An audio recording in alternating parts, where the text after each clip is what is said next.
fastest time at the marathon, I think, was 1994 when you were trying to achieve Commonwealth Games selection. Yeah. The qualifying time was 2:25, was 2:25, yeah. And how did you take it? Did you go out fast to try and run the 2:25 pace, or did you just? Well, no. Well, whenever I go out to run anyway, and whenever I compete, I tend to go out hard from the very start. Like, you know, you have to put yourself through it. And I think I was well within myself. It's just that on that particular day it was a very strong headwind for about 17 or 18 miles, especially when you get around Docklands. And I just think that just taking the edge off me a little bit and slowing me down over that. Do you still think you were capable of something faster? I always felt I could do 2:25, but I never. Once 94 was over and I didn't make the Commonwealth Games thing, you can't really do a second marathon in that year. I remember Steve Kelly trying to have a go at it, and you can't really do two marathons at one that year. Level. Yeah. So I lost the impetus a little bit then after that, and I just sort of stuck to the local marathons, doing the local marathons. The half marathon, the half marathon unusually is the distance for the Island Games. It's unusual for a championship to include a half marathon. You had a 70:32, I think. Was your best time. Yeah. How do you rate the difference? There's lots of people who run half marathons who don't run marathons. How hard is it to run either of those? They're both different style of races, aren't they? They are, really, because I think the half marathon, you know, you can run at probably a maximum really and just hang on for last mile or so, but a marathon, it's a little bit, the logic and the preparation for it is a little bit different. I think you have to give a marathon a lot of respect because it can destroy you, and it can destroy you quite early in a race. Really, you get to 20 miles, like the infamous wall that people talk about, and if you haven't prepared properly or if you don't give it respect, it soon sort of finds you out. And I've known a lot of very good, well, we've got quite a lot of good runners on the Isle of Man here, very good 10k runners, and we're good half marathon runners, and then went off to do the marathon expecting to do really good times, and some of them struggle to even get under 3 hours. So it's a different thought process, I think, for the marathon, and also the training as well. You have to put a lot of endurance training in, not so much the speed stuff, like, but I think a lot of endurance where you're going out and you're running 20 miles. And well, you have dabbled at the ultra marathons as well. Yeah.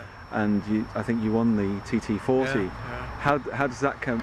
Did you train specifically for that, or did you train much the same as the marathon? No, I think that the TT40 was just done on the back of a marathon running, really, because that was in May time, and I think I can't remember. Did I do London in '92? It was '92. I won the TT40 anyway, but it was just basically done on my marathon time and marathon train. I never went out to do any sort of like very, very long runs.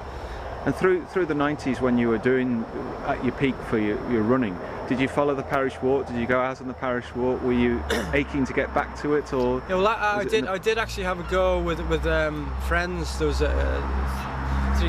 three other friends: Ray Kelly, who's a good, decent marathon runner representing the island, John Ronan and Andrew Cool. We decided we'd walk the parish walk and go to Peel, and then just have a night out in Peel. So this was in '97, I think it was. So that was my sort of like introducing myself slowly back into the parish walk again. But then when 2000 came, Millennium Year, I thought, well, I wanted to sort of do something with it being 2000. So I thought I'd go and have a crack at doing the whole parish walk, which I accomplished in some respects quite easy, really, although it was, as I explained before, there it wasn't the best preparation on my behalf. But did you take any advice for when you switched to walking from any of the established walkers? Not really, no. I know you have an occasional beer with John Cannell. Not really. I just I think I've done too much sort of running, and I've been competing too long that I can't really get into any what would you call a race walking style in any sort of way that might give us a little bit.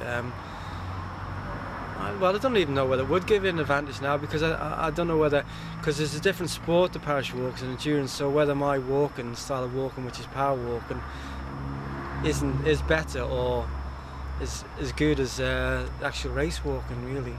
Well, I think most people would say that having the technique for race walking would improve your times, but I think where you make up for some of it is probably in the lack of wasted time. You don't tend to stop at churches very much. You keep moving the whole time, don't you? Yeah, and I think maybe what's I have a bit more advantage on is that I can climb the hills a little bit better than some of the race walkers can do, because maybe a lot of their races are on the flat anyway, so that a lot of their training is all based around training on the flat, although they will go out and obviously walk distances using hills and stuff like that, but maybe not as much as what we go out and when we do our practicing for the parish walk.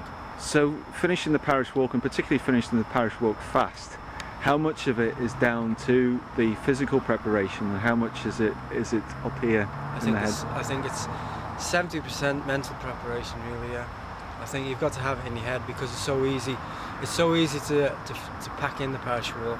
It's a hard thing to finish it, and you know, I've been to, odd times I've been through it myself, where you go through a bit of a lull patch and you think, oh, you know, you're feeling really tired and stuff like that, but then 2 or 3 minutes down the road, or even a mile down the road, the whole psyche changes. You might have just had something to eat, you might have something to drink, and it changes the whole way you sort of look at everything, and then next minute you're back bouncing again, and you're off again, and too many people will sort of like hit a low point, instead of trying to see if they can walk themselves out of it, they'll just pack it in there and then, or they'll have like a little blister that may be growing on the foot a little bit, and when they actually do finish and stop and take the shoe off and have a look at the foot, they find there's not a lot there at all, like, you know. So, but there are a lot of people who do put themselves through a lot of pain, and it is the mental side of it as opposed to the physical side of it, really. Yeah. Most of us watch professional sport on TV, and we see the bitter rivalry and the way that